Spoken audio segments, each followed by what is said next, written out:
자, 오늘은 이혼하지 말라라는 제목으로 부제는 하나님이 세우신 가정과 교회의 원리, 이렇게 제가 정했습니다. 제가 이제 부제를 달아본 적이 없었는데 제 교회 한 집사님께서 부제를 자꾸 달으면 좋겠다라는 말씀이 있으셔서 그것도 좋겠다 제가 싶어서 이제 부제를 달기 시작했습니다. 조금 더 설교의 어떤 내용을 좀 더 알 수 있는 그런 것 같습니다. 자, 우리가 계속해서 산상수훈을 보는데 복음과 율법과의 관계에 대해서 말씀하시는 주님의 여섯 가지의 예식 가운데 이제 세 번째 주제에 도달하게 되었습니다. 주님은 너희는 들었으나 나는 너희에게 이르노니 이렇게 하시며, 주님은 너희는 이렇게 들었으나 나는 이렇게 말한다 하시는 것이죠. 하며 하나님이 주신 그 귀한 율법을 오해하고 왜곡시켜버린 바리새인과 서기관들의 잘못된 그 해석과 반대로 그 율법의 수요자이시오 완성자이신 예수님 자신이 해석하시는 율법의 해석을 지금 이렇게 6가지 예시를 통해서 비교 대조하심으로 율법이 원래 말씀하고 싶어하는 그 율법의 정신과 목적을 하나씩 회복시켜 가시고 있는 것입니다. 그리고 그러한 복음과 율법과의 관계를 6가지의 예를 통해서 하나씩 풀어서 설명해 주시는데, 오늘이 그 세 번째 예로 오늘 주제가 바로 이혼에 관한 것이죠. 오늘 우리가 이 주제에 접근하는 최선의 방식은 이 주제를 3가지 표제로 나누어서 다루는 방법일 것이다, 이렇게 생각을 합니다. 첫 번째는 뭐냐면 이 이혼이라는 주제에 대해서 모세의 율법은 가장 먼저 무엇이라 우리에게 말씀하는가 하는 것이죠. 그렇죠? 두 번째는 뭐냐면, 그렇다면 이런 모세의 율법에 대해서 바리새인과 서기관들, 지금까지 유대인들을 가르쳐왔던 바리새인과 서기관들은 이 모세의 율법을 과연 어떻게 이해하며 어떻게 해석하고 있는가 하는 것이죠. 이게 두 번째입니다. 세 번째는 뭐냐면 이 결론인데, 결론은 뭐냐면, 그렇다면 이 율법의 수요자이신 그리고 율법의 완성자로 오신 예수님은 과연 이 율법을 어떻게 해석하시고 있는가 하는 것입니다. 먼저 우리가 31절 말씀을 보시면 주님은 또 일러스되, 누구든지 또 일러스되 이렇게 하죠. 또 일러스되라고 하는 것은 구약의 모세의 율법이 말씀하시되 이런 뜻입니다. 누구든지 그 모세의 율법에 아내를 버리려거든 이혼 증서를 줄 것이라 하였으나 이렇게 하십니다. 그렇죠? 이것은 주님이 신명기 24장 1절부터 4절에 나타난 모세의 율법을 두고 염두에 두고 하신 말씀으로, 주님은 이 모세의 가르침을 마태복음 19장에서도 풀어서 말씀해 주고 있어요. 그러므로 우리가 이 주제를 바르게 살펴보고 해석하기 위해서는 먼저 신명기 24장의 말씀에 대한 바른 이해와 더불어서 마태복음 19장, 자, 이 말씀을 신명기 24장의 말씀을 풀어 해석해 주시는 마태복음 19장에 나타난 주님의 가르침도 함께 살펴보아야 하는 것이죠. 그럼 먼저 신명기 24장에서 모세의 율법은 이 이혼에 대해서 어떻게 말씀하고 있는지 한번 제가 읽어드리겠습니다. 24장 1절부터 이렇게 말합니다. 사람이 아내를 맞이하여 데려온 후에 그에게 수치되는 일이 있음을 발견하고 그를 기뻐하지 아니하면 이혼 증서를 써서 그의 손에 주고 그를 자기 집에서 내보낼 것이요, 그 여자는 그의 집에서 나가서 다른 사람의 아내가 되려니와 그의 둘째 남편도 그를 미워하여 이혼 증서를 써서 그의 손에 주고 그를 자기 집에서 내보냈거나, 또는 그를 아내로 맞이한 둘째 남편이 죽었다고 하자 그 여자는 이미 몸을 더럽혔은즉 그를 내보낸 전 남편이 그를 다시 아내로 맞이하지 말지니 이 일은 여호와 앞에 가증한 것이라. 너는 네 하나님 여호와께서 네게 기업으로 주시는 땅을 범죄하지 말지니라. 여러분, 지금 이 신명기 24장에 나타난 모세의 가르침은 이렇게 구성이 되죠. 이혼에 관한 3가지 교훈을 먼저 말씀하시고 이혼에 관한 세 가지 교훈을 먼저 말씀하신 후에 더불어서 이혼이 아닌 이번에는 혼인에 관한 중대한 원리를 혹은 혼인이 가지고 있는 가장 중요한 정신을 우리들에게 말씀하고 있는 거예요. 자, 먼저 모세는 이렇게 말하죠. 1절에서 수치스러운 일이 발견되거든 이라고 하므로 이혼이라고 하는 것을 굉장히 특수한 상태에서만 있게 되는 일로 이혼이라고 하는 것을 굉장히 이렇게 축소시켜 놓고 있습니다. 즉 이 당시에는 일부 다처제라는 제도가 아주 만연해 있었기 때문에 이것은 하나님이 절대로 기뻐하지 않은 제도로 인간의 탐욕이 만들어낸 소산이 일부 다처제이었던 것입니다.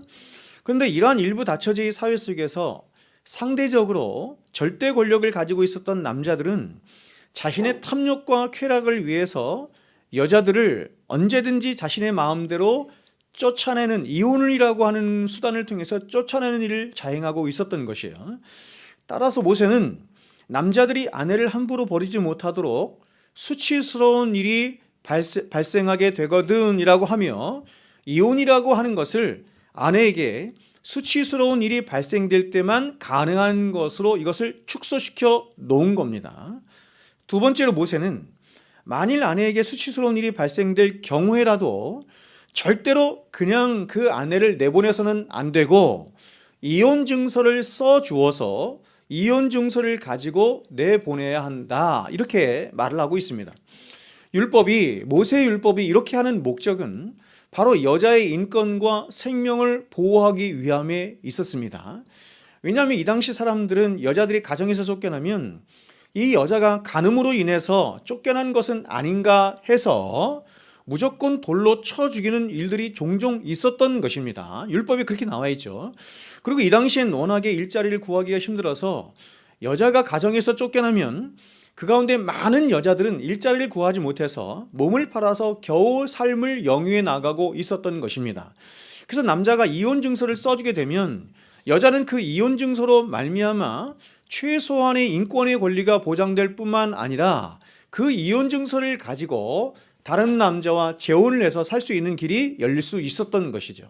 세 번째로 3절과 4절을 보시면 모세는 남자가 아내에게 이혼 증서를 써주면 내보낼 때 그 아내가 이혼 증서를 가지고 다른 남자와 결혼을 했다가 다시 헤어져 홀몸이 되었을 때 그 여자를 다시 아내로 받아들여서는 안 된다 이렇게 말을 해요.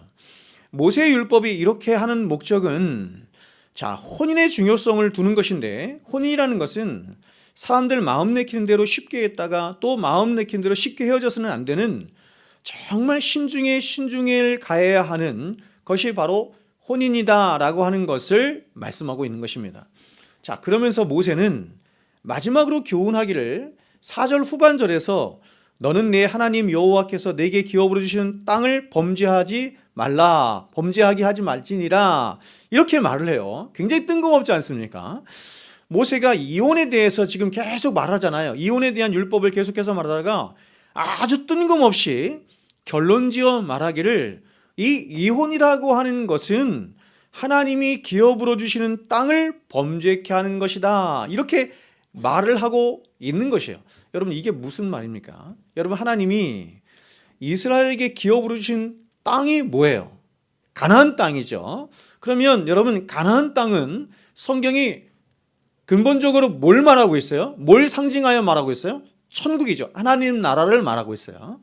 그러면 성경이 말씀하는 결혼과 이혼에 관한 이야기는 단순히 한 남자와 한 여자가 만났다가 헤어지는 것을 말하는 것이 아니라 바로 하나님 나라를 설명하는 가장 중요한 하나님 나라의 모형이자 예표가 결혼이라는 거예요. 그래서 여러분 이 하나님 나라가 얼마나 모든 인생들에게 가장 중요한지 이 땅에 살아가는 모든 사람들은 다 결혼이라고 하는 제도를 갖잖아요.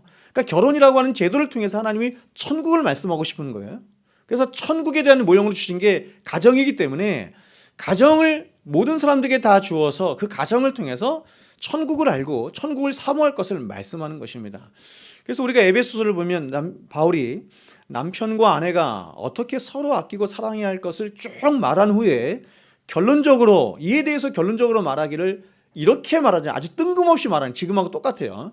그러므로 사람이 부모를 떠나 그의 아내와 합하여 그 둘이 한 육체가 될지니. 자, 결혼에 대해서 말하잖아요. 한 남자와 한 여자가 그렇죠, 하나가 돼서 이루는 가정, 혼인, 이런 걸 말하다가 마지막에 이렇게 말하는 거야. 이 비밀이 크도다. 이 결혼이 크도다. 혼인이 크도다. 이 비밀이 크도다. 나는 그리스도와 교회에 대하여 말하노라. 즉 결혼이라는 것은 그저 한 남자와 한 여자가 만나서 사랑해서 자식 잘 낳고 잘 먹고 잘 살도록 하기 위해서 하나님이 제정해 놓으신 것이 결혼이 아니다, 이렇게 말하는 거죠. 여러분 잘 생각해 보십시오. 주님은 우리가 가게 될 천국에서는 주님께서 직접 말씀하셨죠. 시집가고 장가가는 일이 없다, 이렇게 말씀하셨어요. 천국 가면 부부로 살던 사람도 천국 가면 그냥 한 형제의 자매가 되는 거예요. 그렇다면 왜 천국에는 시집가고 장가가는 일이 없을까요? 결혼이라고 하는 것이 그렇게 좋은 것이고 그렇게 중요한 것이라고 한다면 왜 천국에는 부부관계라는 것이 없는 것입니까? 자, 그리고 이번에는 반대로 그렇게 천국에서는 존재할 필요가 없을 만큼 별로 천국에서는 중요하지 않은 결혼이라고 한다면 왜 주님은 이 땅에 결혼이라고 하는 제도를 두셔서 남녀가 세상에 살아가는 모든, 지금은 막 시대가 아주 이상해져 그렇지만 남녀가 다 결혼을 해서 결혼이라고 하는 제도 속에 하나님 가두어 놓으셨는가 하는 것입니다. 그것은, 이 결혼이라고 하는 것은 바로 천국에 있는 유일한 부부 관계를 말하는 거죠. 천국에 있는 유일한 부부 관계, 즉 신랑 되신 예수 그리스도와 신부된 교회의 관계가 어떤 것인지 나타내고 보여주는 가장 중요한 모형이자 예표입니다. 그래서 바울은 이 결혼을 말하면서 마지막에 이 비밀이 크도다라고 하며 나는 이 결혼이라고 하는 것을 통해서 궁극적으로 그리스도와 교회에 대해서 말하기 위함이다, 이렇게 말을 한 거예요. 그러면 우리는 이제 이러한 결혼에 대해 모세의 율법을, 바리새인과 서기관들은 과연 이 모세의 율법을 어떻게 해석하고 있는지 한번 보겠습니다. 오늘 본문 마태복음 5장 31절을 한번 읽어보겠습니다. 31절 같이 한번 읽겠습니다. 시작. 또 일러스되 누구든지 아내를 버리려거든 이혼 증서를 줄 것이라 하였으나. 자, 여러분은 여기서 바리새인이 굉장히 이렇게 좀 잘 바르게 읽어야 되는데 그냥 쓱 읽으면 그냥 지나가는 거예요. 사탄이 창세기 3장부터 계속해서 인간의 모든 역사 속에서 하는, 인간을 유혹하고 인간을 왜곡해서 하나님으로부터 떨어지게 하는 가장 중요한 방법이 뭐냐면 하나님의 말씀을 정확하게 보지 못하게 하는 거야. 하나님의 말씀을 믿기는 믿는데 정확하게 믿지 못하도록, 하나님의 말씀을 해석하여 믿도록 하는데 정확히 해석하지 못하고 정확하게 그래서 받아들이지 못하고 정확하게 믿지 못하도록 하는 것이 사탄이 지난 수천 년 동안 행하였던 한 가지 방법이었습니다. 지금도 똑같아요. 지금 바리새인들의 율법을 어떻게 기만하며 어떻게 마음대로 해석하고 있는지 한번 보십시오. 여러분, 지금 이들은 모세의 율법이 의도하는 바와는 전혀 다른 해석을 내놓고 있는 거예요. 이들이 얼마나 율법을 왜곡시키고 있는지 우리는 이 이혼의 문제를 동일하게 다루고 있는 마태복음 19장에 가면 율법의 수여자이신 예수님께서 해석하시는 것을 통해서 우리는 확인할 수 있어요. 오늘 본문을 이해할 수 있는 가장 중요한 말씀이기 때문에 이 본문을 같이 한번 찾아보겠습니다. 마태복음 19장 찾아보겠습니다. 마태복음 19장 3절부터 9절까지 보겠습니다. 제가 읽어드리겠습니다. 따라오세요. 천천히. 바리새인들이 예수께 나와 그를 시험하여 이르되 사람이 어떤 이유가 있으면 그 아내를 버리는 것이 좋으니까. 그러니까 지금 이 바리새인들은 교만으로 가득 찼고 자기의로 가득 차서 자기들이 해석한 율법의 해석의 방식으로 예수님을 시험하려 들은 것이에요. 예수께서 대답하여 이르시되 사람을 지으시니가 본래 그들을 남자와 여자로 지으시고 말씀하시기를 그러므로 사람이 부모를 떠나서 아내에게 합하여 그 둘이 한 몸이 될지니라 하신 것을 읽지 못하였느냐? 그런즉 이제 둘이 아니요 한 몸이니 그러므로 하나님이 짝지으신 것을 사람이 나누지 못할지니라 하시니. 여러분, 지금 바리새인은 이혼에 대해서 지금 질문하고 있잖아요. 근데 예수님은 동문서답하고 있죠. 이혼이 아닌 뭐에 대해서 말씀하고 있어요? 결혼에 대해서 말하고 있잖아요. 혼인에 대해서. 여짜오되 다시 질문합니다. 그러면 어찌하여 모세는 이혼 증서를 주어서 버리라 명하셨나이까? 자, 다시 이혼에 대해서 질문합니다. 그래서 예수님께서 이르시되, 자, 이번에는 예수님께서 뭐라고 대답하는지 보세요. 모세가 너희 마음의 완악함 때문에 아내 버림을 허락하였거니와 본래는 그렇지 아니하니라. 내가 너희에게 말하노니 누구든지 음행한 이유 외에 아내를 버리고 다른 데 장가드는 자는 간음함이니라. 여러분, 지금 율법을 해석해 주시는 예수님의 이 심정, 그렇죠? 율법에 담긴 정신이 어떤 것인지를 예수님께 해석하여 주시는, 예수님 해석하여 주시는 그 예수님의 이 사랑의 마음을 읽어낼 수 있어요? 여러분 3절과 7절을 유심히 다시 한번 보시면 지금 모세의 율법이 의도하는 것은 상대적으로 약한 여성들의 인권을 보호하고 그 혼인의 중요성을 강조하기 위함이에요. 그런데 이들은 이러한 율법의 정신은 쏙 빼고 자신들이 설정한 어떤 합당한 이유만 있고 또 이혼 증서만 주어 내보내기만 하면 얼마든지 이혼이라고 하는 것이 정당화될 수 있는 것처럼, 아니 이혼 증서를 주라는 것을 마치 모세가 이혼을 명령하고 있는 것처럼 율법을 자기 중심성 안에서 자기들의 욕심을 따라서 왜곡시키고 있는 거예요. 여러분 이 당시에는 율법을 해석하는 두 개의 큰 학파가 있었습니다. 하나는 보수적인 학파, 샴마이 학파이고 또 하나는 보다 개방적인 진보적인 학파인데 힐렐 학파였습니다. 우리가 아는 가말리엘이나 그리고 가말리엘의 제자였던 사도 바울이 바로 이 힐렐 학파에 속했던 인물들이라고 할 수 있고, 대부분 많은 유대인들이 혹은 많은 바리새인들이 속했던 학파가 바로 힐렐 학파였어요. 그런데 샴마이 학파는 모세율법에서 말하는 이혼의 사유가 되는 아내에게 수치되는 일이 있거든 이라고 하는 말씀을 어떻게 해석했냐면, 아내가 간음을 저질렀을 때에는 이라고 아주 굉장히 보수적으로 해석을 한 거예요. 그런데 이에 반해서 힐렐 학파는 이 율법을 더 포괄적으로라는 말은 좋은 말이고 자기중심적으로 욕심을 따라서 해석을 한 것입니다. 예를 들어서 어떻게 해석했냐면, 자, 아내에게 수치되는 일이 있거든 이라고 하는 것을 어떻게 해석했냐면, 아내가 못생겼다든지 아니면 아내가 요리를 잘 못한다든지 기분 나쁘다 이거죠.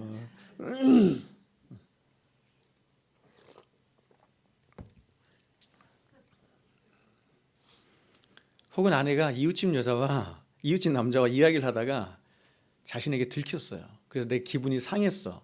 이것을 아내에게 수치되는 일이 있거든 이라고 이렇게 해석을 하는 거예요. 그래서 자기가 수치감을 느꼈다면 그것이 아내에게 수치스러운 일이 있거든 이라고 해석을 해서 그것을 이혼 사유로 삼아서 이혼 승조를 써주고 내보낸 거예요. 그런데 대부분의 유대인들은 이 힐렐의 해석을 좋아했어요. 당연하겠죠, 그렇죠? 당연하게 남성 우위에 있던 이 유대 사회에서는 당연하게 자신들 욕심을 따라서 쾌락을 따라서 그렇게 율법을 해석하고 싶어했던 것입니다. 그러면 이러한 이혼 문제에 대해서 율법의 수요자이신 예수님은 어떻게 말씀하시는지 한번 보겠습니다. 19장 마태복음 19장 4절부터 6절 말씀이 이렇게 말씀해요. 예수께서 대답하여 이르시되 사람을 지으신 이가 본래 그들을 남자와 여자로 지으시고 말씀하시기를 그러므로 사람이 그 부모를 떠나서 아내에게 합하여 그 둘이 한 몸이 되지니라 하신 것을 읽지 못하였느냐? 그런즉 이제 둘이 아니요 한 몸이니 그러므로 하나님이 짝 지어 주신 것을 사람이 나누지 못할지니라 하시니. 자, 지금 주님은 이혼을 자신들이 원하는 방식으로 자꾸 해석하려 할 뿐만 아니라 그 이혼의 근거들을 자꾸 확보해서 자신들이 원하는 대로 이혼이라고 하는 것을 얼마든지 하고 싶어하는 이 악한 유대인들을 향해서 이렇게 말하는 거예요. 야, 너희들에게 이러이러한 어떤 조건들이 갖추어지게 되면 너희가 이혼을 할 수 있다. 이렇게 해석하여 말씀해 주시는 것이 아니라 오히려 이러한 이들의 질문과는 전혀 다르게 과연 이혼을 넘어서 이혼 앞에 결혼이라고 하는 것이 하나님 앞에 그리고 너희들에게 얼마나 가치롭고 복되며 신성할 뿐만 아니라 가장 중요한 것은 바로 이 결혼이라고 하는 것이 하나님이 세우신 전혀 새로운 하늘의 질서라고 하는 것을 예수님께서 동문서답처럼 말씀하시는 거예요.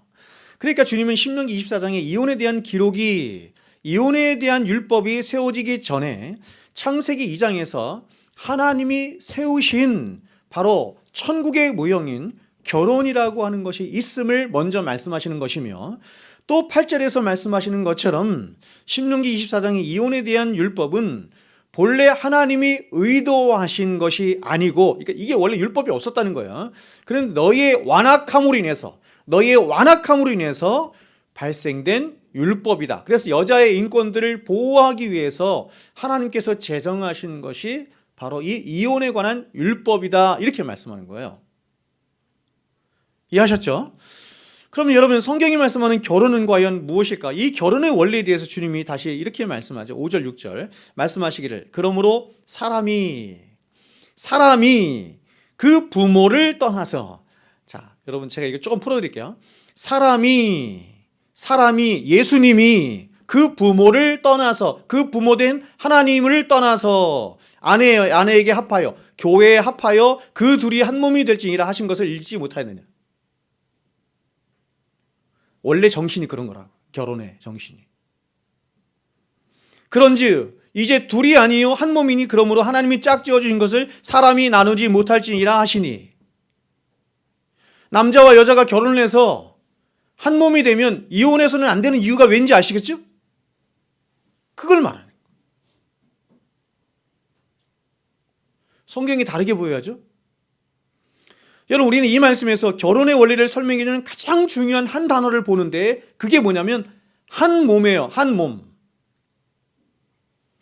이 한 몸이라는 말은 바로 결혼이라고 하는 것을 통해서 성경이 궁극적으로 말씀하고 싶어하는 그리스도와 교회와의 연합의 관계가 어떤 것인지 보여주는 가장 중요한 키워드가 한 몸이라는 것입니다.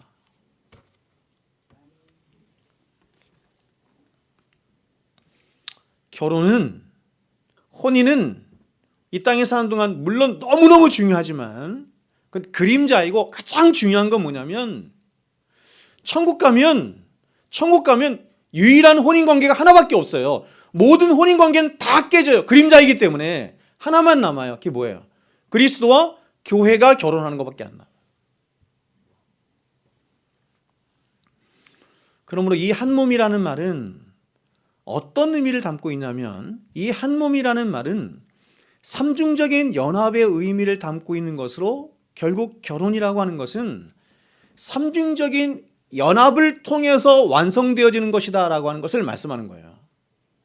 그럼 여러분, 그 삼중적인 연합이 무엇일까요? 여러분, 제가 방금 전에 이 결혼의 궁극적인 목적이 그리스도와 교회의 관계에 대해서 관계를 예표하며 모형하고 있는 것이라고 했잖아요.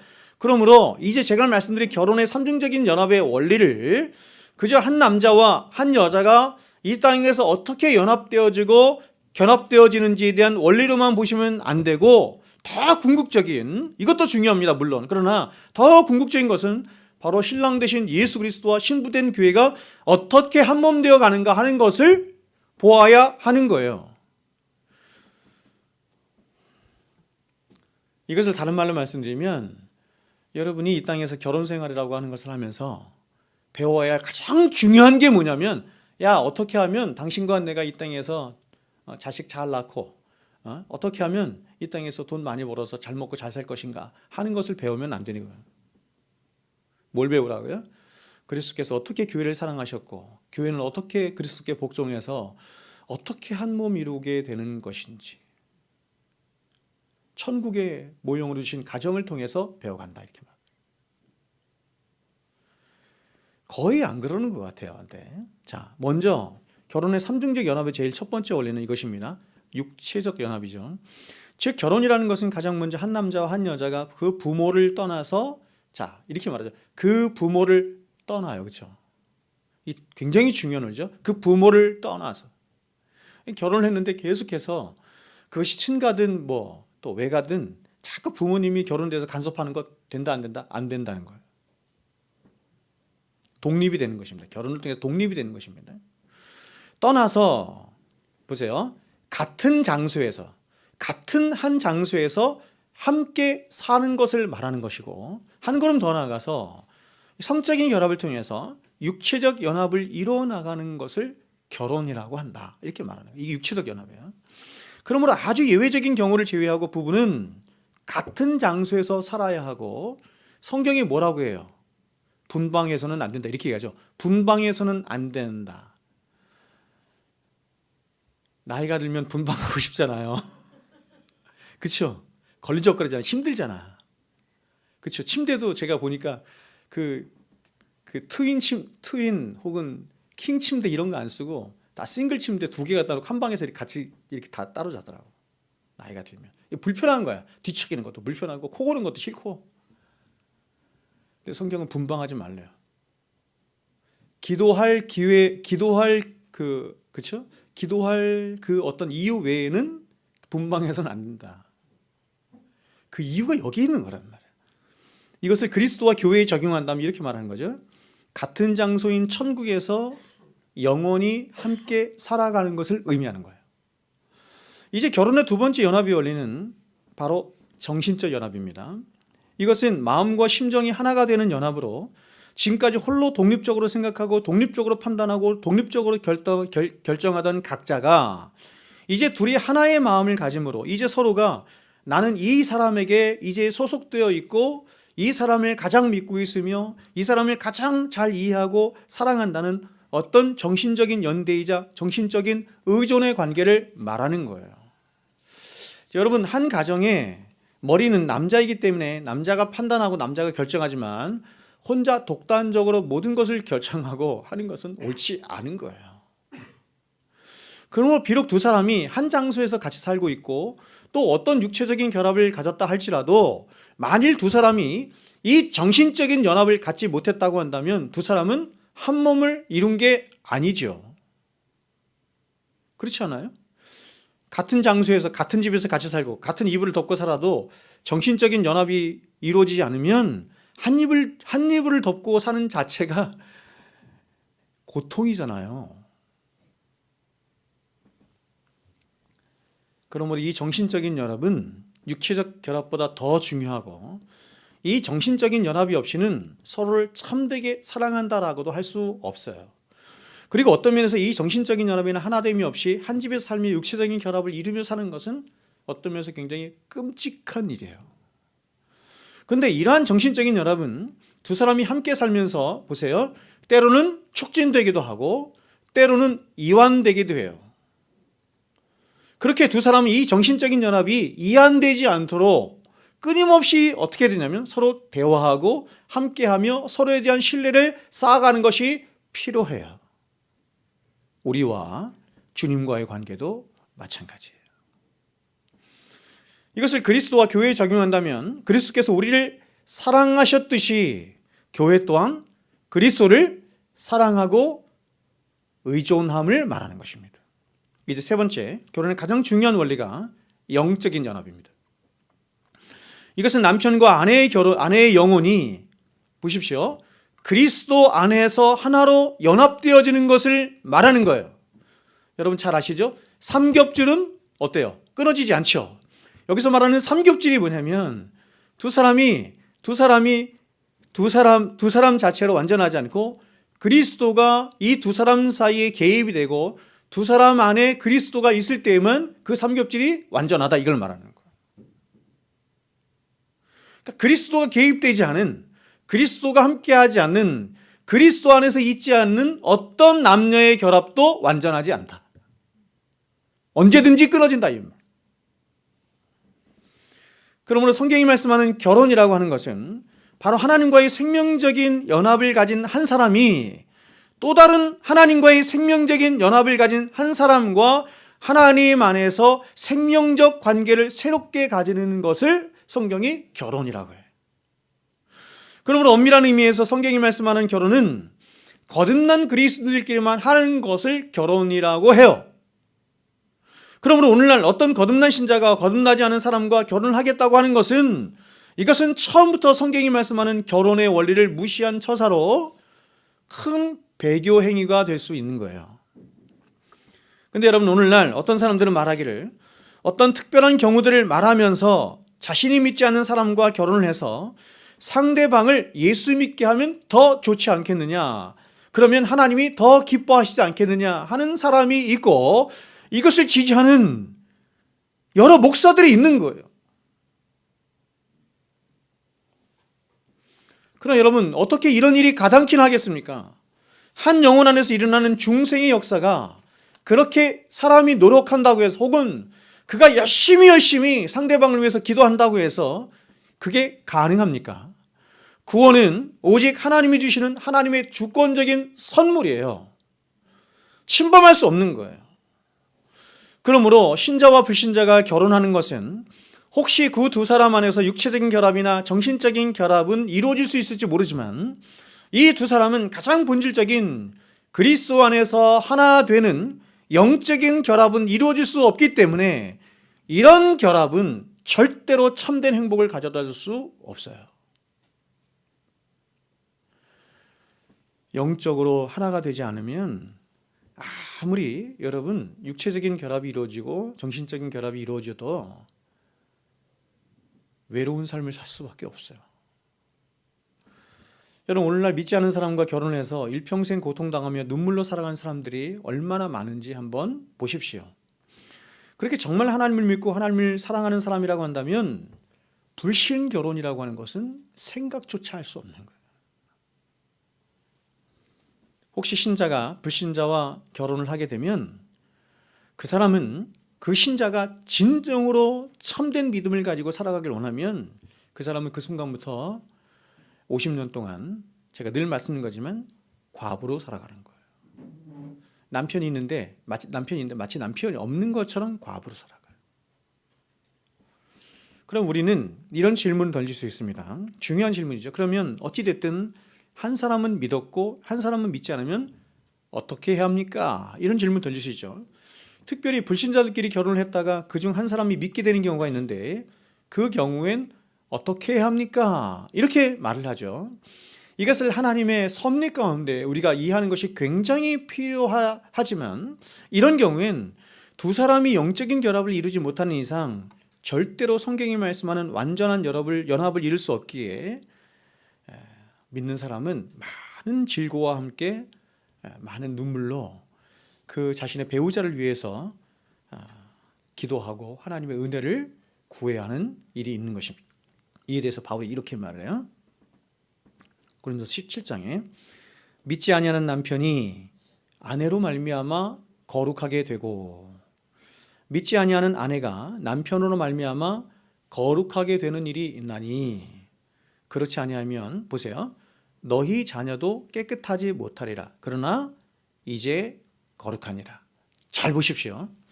여러분, 믿지 않는 배우자의 문제를, 믿지 않는 배우자의 문제에 대해서 바울이 어떻게 풀어가냐면 언약 안에 있는 자녀의 문제로 풀어가고 있어요. 무슨 말이냐면 우리 자녀들이 자, 우리 지난번에 유아세례 했지 않습니까? 똑같아요.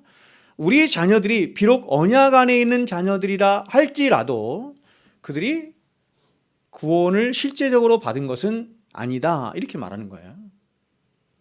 부모가 믿어서 부모의 믿음을 가지고 유아세례를 딱 주면 그 아이가 자동적으로 오토매틱 구원을 받는 신자가 되는 것은 아니에요. 그럼에도 불구하고 성경은 그런 자녀들을 언약 안에 있다, 이렇게 말한단 말이에요. 그럼 그 언약 안에 있다는 말이 어떤 의미냐면 이것입니다. 언약 안에 있다는 말은 믿는 부모의 눈물 어린 기도와 가르침으로 하나님의 은혜가 그 자녀에게 임할 수 있는 가능성이 많다라고 하는 것을 말하는 거예요. 이런 것처럼 보세요. 이것을 믿지 않는 배우자에게 적용하죠. 믿지 않는 배우자도 그렇게 언약 안에 있는 효과를 더 많이 가질 수 있다, 이렇게 말하는 거죠. A라는 사람도 믿지 않고 B라는 사람도 믿지 않아요. 근데 A라는 사람은 자기 부인이 너무 잘 믿어. 근데 이 B라는 사람은 자기 부인도 남편도 안 믿어. 내가 말이 이상하네. 여러분, 두 사람의 남자가 있는데 한 사람은 잘 믿는 믿음이 좋은 아내와 사는 사람이 있고 믿음이 없는 아내와 사는 사람이 있어요. 그럼 누가 더 믿을 가능성이 크겠냐? 그걸 말하는 거예요.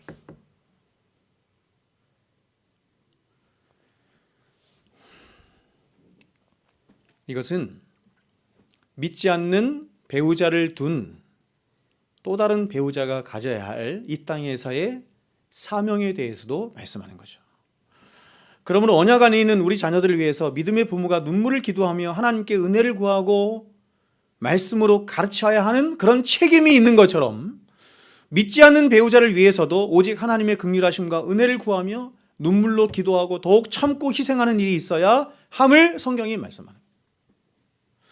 그러므로 여러분, 혹시 우리 가운데 아직도 배우자가 믿지 않는 분이 있다고 한다면 더 나아가서 우리의 가족들 중에 아직 믿지 않는 자녀들, 부모 혹은 친족들이 있다고 한다면 우리는 절대로 어떤 경우에라도 포기하거나 냉소해서는 안 되고 더욱 눈물로 그들의 영혼을 위해서 기도하며 하나님의 은혜와 긍휼하심을 구하는 일이 있어야 하는 것입니다.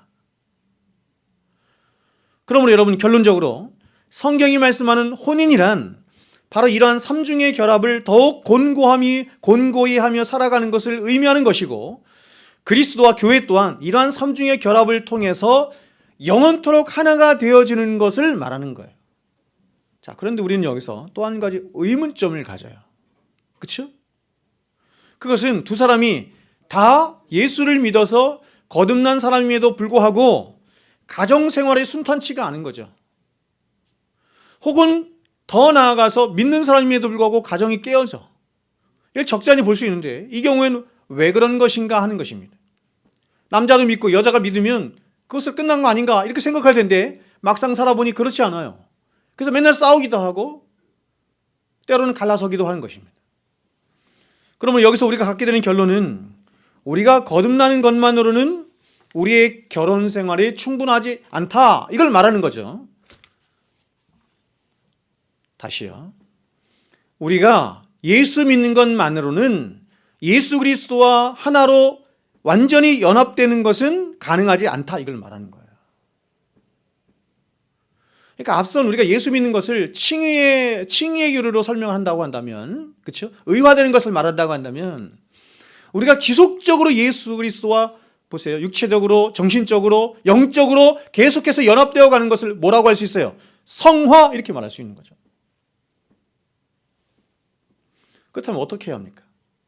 그것은 바로 두 사람 각자가 하나님 앞에서 지속적인 자기 깨어짐과 그리스도를 닮아가는 성화의 삶을 통해 참된 신자가 되어 가야 하는 것이에요. 이게 성경이 말씀하는 원리예요. 가정을 세우는 원리.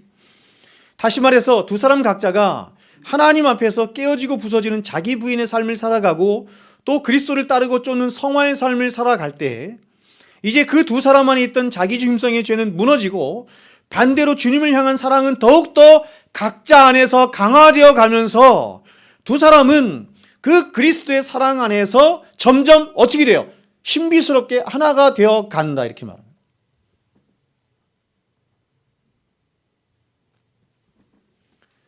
두 사람이 맞서서 아무리 서로를 이해하려고 하고 서로를 사랑하려고 하고 서로를 애써봐야 안 된다, 이렇게 말하는 거예요.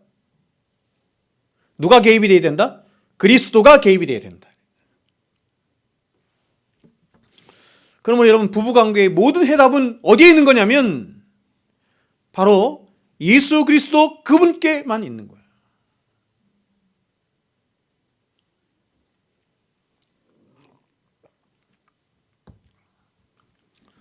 즉 부부관계가 예수 그리스도를 진정으로 사랑할 때, 부부 각자가 예수 그리스도를 진정으로 사랑할 때 그 부부는 그 예수의 사랑 안에서 그리고 예수를 향한 참된 신앙 안에서 한 몸이 되어갈 수 있는 것입니다. 자, 여러분, 이것을 제가 좀 더 자세히 한번 설명을 해드릴게요. 여러분, 어머니의 모태로부터 죄를 가지고 태어난 인간의 가장 치명적인 문제이자 인생의 가장 중요한 질고가 뭐냐면 자기 중심성의 죄를 끌어안고 살아간다는 거예요. 인간의 가장 치명적인 문제이기도 하지만 인생에 갖는 모든 질고의 문제가 어디서부터 오는 거냐면 자기중심성, 이기적인 자기중심성의 죄로부터 오는 거예요. 예수님께서 수고하고 무거운 짐진 자들아, 인생을 이렇게 정의하시잖아요. 수고하고 무거운 짐진 인생이라고 그렇게 정의한 것은 뭐냐면 그 모든 인생이 자기중심성의 죄로 말미암아, 그 죄로 말미암아 수고하고 짐진 인생을 살아갈 수밖에 없기 때문이에요. 그래서 인간은 태어나는 그 순간부터 일평생을 자기가 왕이 돼서 자기를 위해 살고 자기를 위해 울고 자기를 기쁘게 하고 자기를 의지하며 살아요. 모든 인간이 다 그렇습니다. 그런데 이런 자기중성은 일평생을 나와 함께 할 배우자를 선택하는 일에 있어서도 여지없이 발휘가 돼요.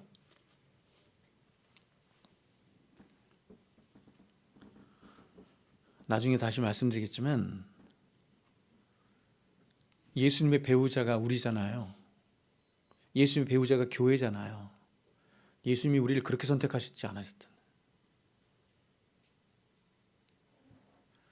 그래서 이 자기중성으로 똘똘 뭉친 사람들은 배우자를 선택할 때도 배우자를 단지 자기 존재의 확장으로 여기기 때문에 뭐를 보냐면 배우자의 외모, 배우자의 학식, 재산 정도, 배경 이런 걸 본단 말이에요.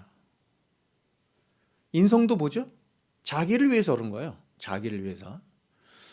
자기 존재의 확장이라고 여기는 배우자가 뭔가 번듯하고 빛이 나야 자기도 돋보일싸고 생각하는 것이고, 자기 배우자가 인격이 좋아야 자기가 편할 수 있다고 생각하는 것이죠. 다 자기. 그래 결혼을 해서도 사람들은 여전히 이 자기중성 안에서 상대방을 바라보고 또 자기중성 안으로 상대방이 들어와 주기를 바라요. 그래서 싸우죠. 그래서 지금까지도 자신이 왕이 되어서 살아왔지만 결혼한 후에도 여전히 사람들은 상대방이 자신을 왕처럼 대해주기를 바라는 것입니다. 그래서 여자들은 자신의 배우자가 될 사람이 자신을 위해서 백마탄 왕자가 되어주기를 바라고, 또 그 배우자가 평생 자신만 바라보며 자신만 사랑해 주기를 바라는 것이고, 남자들은 자신의 아내가 자기를 왕처럼 그렇게 대해 주기를 바라는 거예요. 이게 충돌하죠. 이러한 모든 것이 환상이었다는 사실을 깨닫는 데는 결혼한 지 1, 2년만 지나면 금세 알죠. 1, 2년이 지난 후에 대부분 사람들은 서로를 향해서 이렇게 말합니다. 당신 변했어. 연애할 때하고 너무 달라. 변했어. 이렇게 말합니다.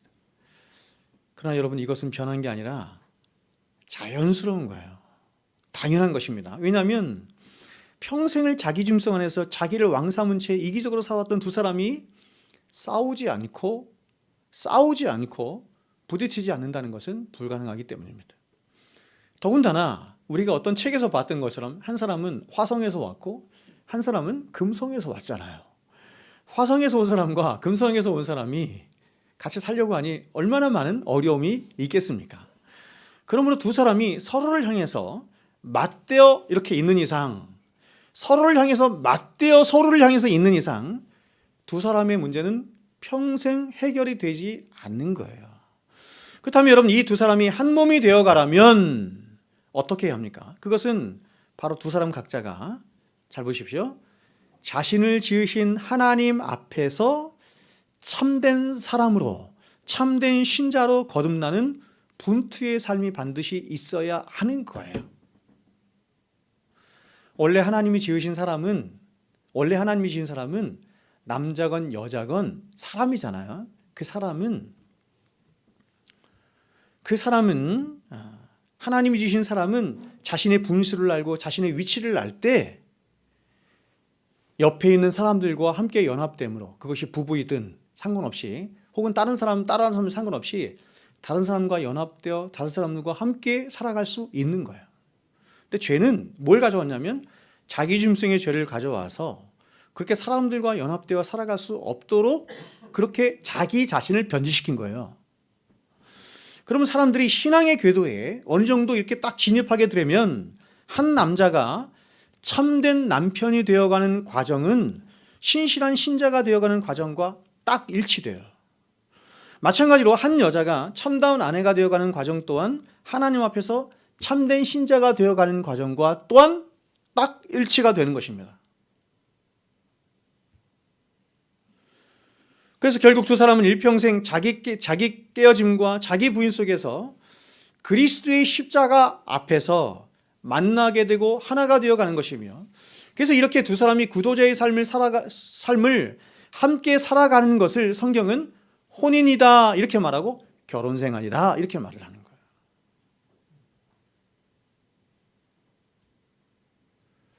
참 어렵죠. 두 사람이 딱 사는데 한 사람은 이 구도자의 삶을 열심히 사는데 한 사람은 구도자의 삶을 안 살아. 너무 어려운 거예요.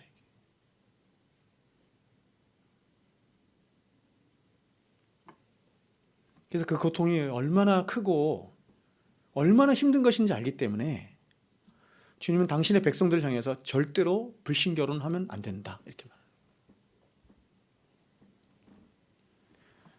그러므로 여러분, 하나님이 짝지으신 아내를 진심으로 사랑하지 못하고 아끼지 못하면서 하나님을 사랑하고 이웃을 사랑한다는 것은 어불성설이고, 마찬가지로 하나님을 참되게 사랑하지 못하면서 배우자를 사랑하고 교회를 사랑하며 이웃을 사랑한다고 하는 것 또한 어불성설인 거예요. 그래서 주님이 요한복음 21장에서 베드로에게 교회를 위임하시면서 네가 교회를 잘 섬길 수 있겠느냐? 교회를 잘 통치할 수 있겠느냐? 혹은 내 양들을 잘 목양할 수 있겠느냐? 이렇게 묻지 않으시고 3번 물으신 게 뭐예요? 네가 날 사랑하느냐? 물으신 이유가 여기 있는 거예요. 즉 우리가 사랑해야 할 모든 사랑의 기초가, 우리가 사랑해야 할 모든 사랑의 기초가 바로 주님 사랑으로부터 나오는 것이라고 하는 것을 예수님이 말씀하시는 것이죠. 주님을 사랑하지 않은 채 다른 누군가를 사랑하고 참된 사랑을 하는 것은 불가능하다 이렇게 말하는 것이에요. 그러면 여러분, 우리는 배우자를 사랑하기 이전에, 그리고 자녀를 사랑하기 이전에, 그리고 교회를 사랑하고 이웃을 사랑하기 이전에 먼저 그리스도를 사랑하는 법을 배워야 하는 것이에요. 그러면 여러분이 진실한 배우자가 되고 성숙한 부모가 되며 좋은 이웃이 되는, 또 좋은 성도가 되는 유일한 길이 뭐냐면 바로 여러분 자신이 그리스도를 사랑하는 참된 신자가 되어가는 것에 있는 것입니다. 죄는 다 쪼개고 나누고 다 망가뜨리는 거예요. 가정도 망가뜨리고 사람의 관계도 다. 온 우주의 질서를 다 망가뜨리는 게 죄인데, 놀라운 것은 예수 그리스도의 십자가는 뭐냐면 그 모든 것을 다시 통일시키고 연합시키는 거예요. 하늘에 있는 것이나 땅에 있는 모든 것이 그리스도 안에서 통일된다 이렇게. 그래서 방금 전에 제가 말씀드린 것처럼 우리가 어떻게 하면 좋은 부모가 될 수 있느냐? 그리스도께로 가야 되는 거예요. 어떻게 하면 좋은 배우자가 될 수 있느냐? 그리스도께로 가야 되는 거예요. 어떻게 하면 내가 직장에서 직장생활을 잘할 수 있느냐? 그리스도께로 가야 되는 거예요. 어떻게 하면 사업을 잘할 수 있느냐? 그리스도께로 가야 되는 거예요. 왜냐하면 모든 것을 연합시키고 통일시키는 유일한 해결책이 그리스도께 있기 때문에, 십자가에 있기 때문에. 십자가 앞에서 우리 각자가 참되고 진실한 성도가 되어갈 때 우리는 우리 수평적으로 있게 되는, 우리의 모든 삶 속에 있게 되는 모든 관계들, 배우자의 관계, 자식과의 관계, 더 나아가서 성도들과의 관계, 혹은 직장에서의 관계, 사람들과의 관계, 모든 질서가 그리스도와의 수직적인 관계 속에서 이루어지는 것입니다. 자, 말씀 뵙겠습니다. 오늘 주님은 혼인의 비밀을 말씀하시면서 이 혼인은 두 사람이 한 몸이 되는 것이다 이렇게 말씀하셨습니다.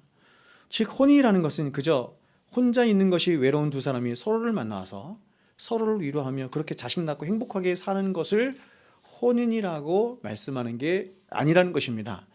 성경은 이 혼인이 얼마나 신비스럽고 복되고 비밀스러운 것인지 이 세상 다른 그 어떤 것으로도 표현되지 않고 설명될 수 없는 바로 그리스도와 교회와의 관계로 표현하며 말씀하고 있는 것이에요.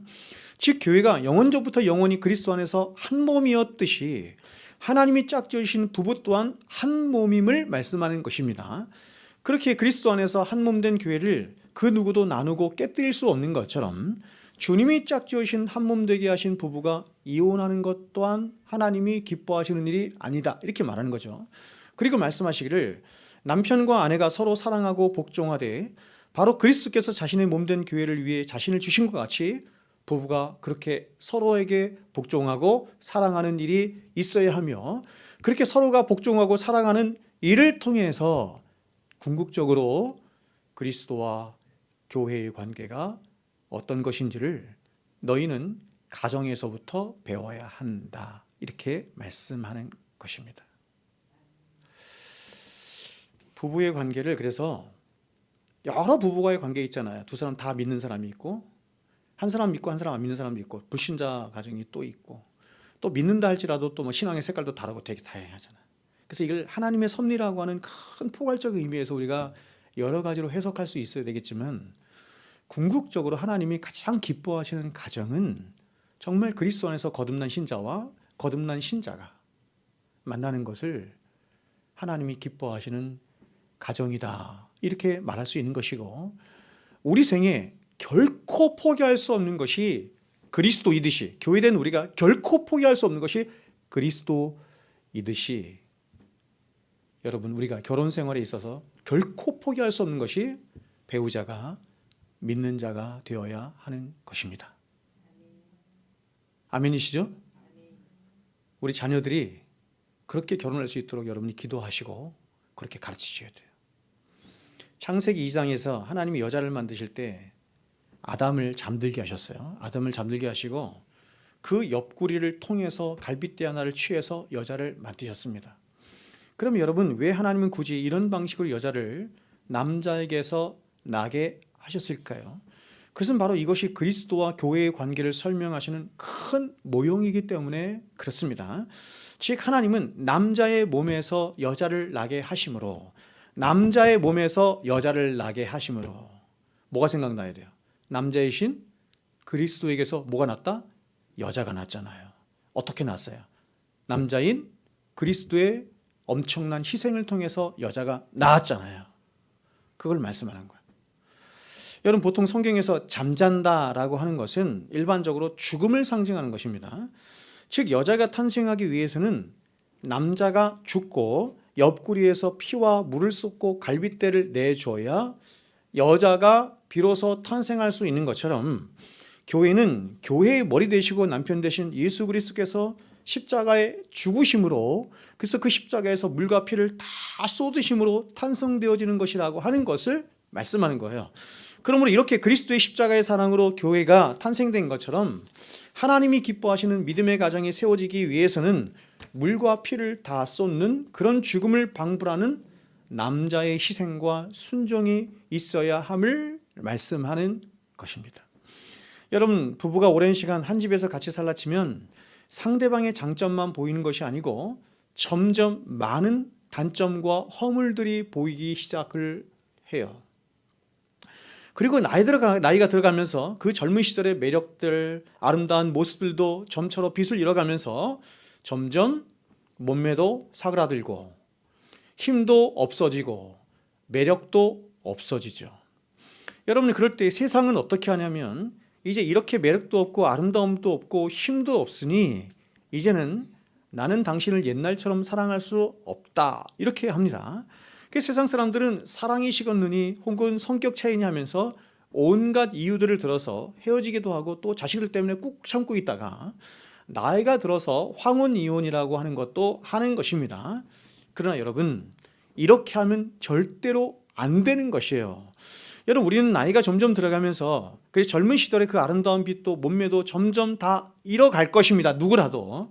그때 우리는 더욱 부부가 서로를 어떻게 바르게 대해야 하는지를 배워야 하는데, 즉 하나님이 짝지어 주신 한 사람을 사랑하는 것은 그 사람이 매력 있고 아름다운 빛일 때만 사랑하는 것이 아니고, 나이가 들어서 그 빛이 바래지고 힘도 없고 약해져 있을 때라도 책임감 있게 서로를 받아주고 지지해주며 끝까지 보호해주고 사랑해 주어야 함을 성경이 말씀해요. 왜 그렇습니까?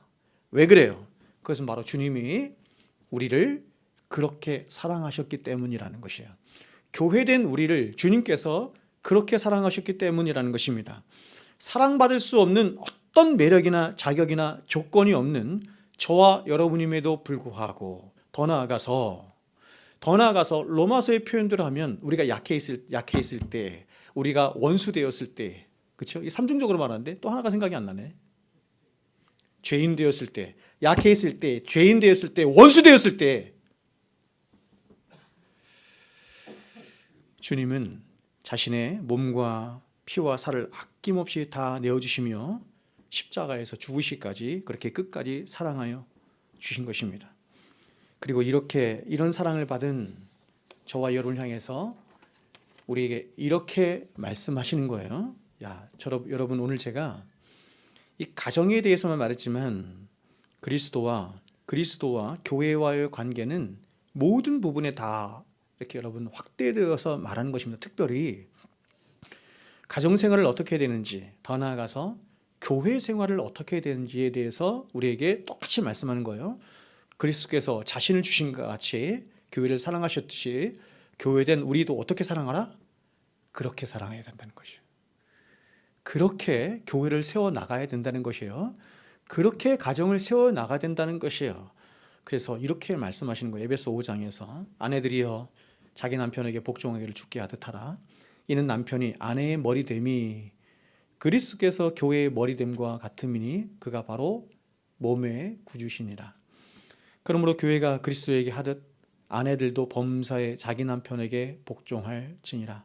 남편들아 아내 사랑하기를 그리스도께서 교회를 사랑하시고 그 교회를 위하여 자신을 주심과 같이 하라. 이는 곧 물로 씻어 말씀으로 깨끗하게 하사 거룩하게 하시고 자기 앞에 영광스러운 교회로 세우사 티나 주름 잡힌 것이나 이런 것들이 없이 거룩하고 흠이 없게 하려 하심이라. 이와 같이 남편들도 자기 아내 사랑하기를 자기 자신과 같이 할지니 자기 아내를 사랑하는 자는 자기를 사랑하는 것이라. 바라기는 여러분 이렇게 여러분의 가정을 세워가시고 이렇게 우리 사랑샘 교회를 세워가시는 저와 여러분이 될 수 있기를 주님의 이름으로 부탁을 드리고 주님의 이름으로 축원을 드립니다.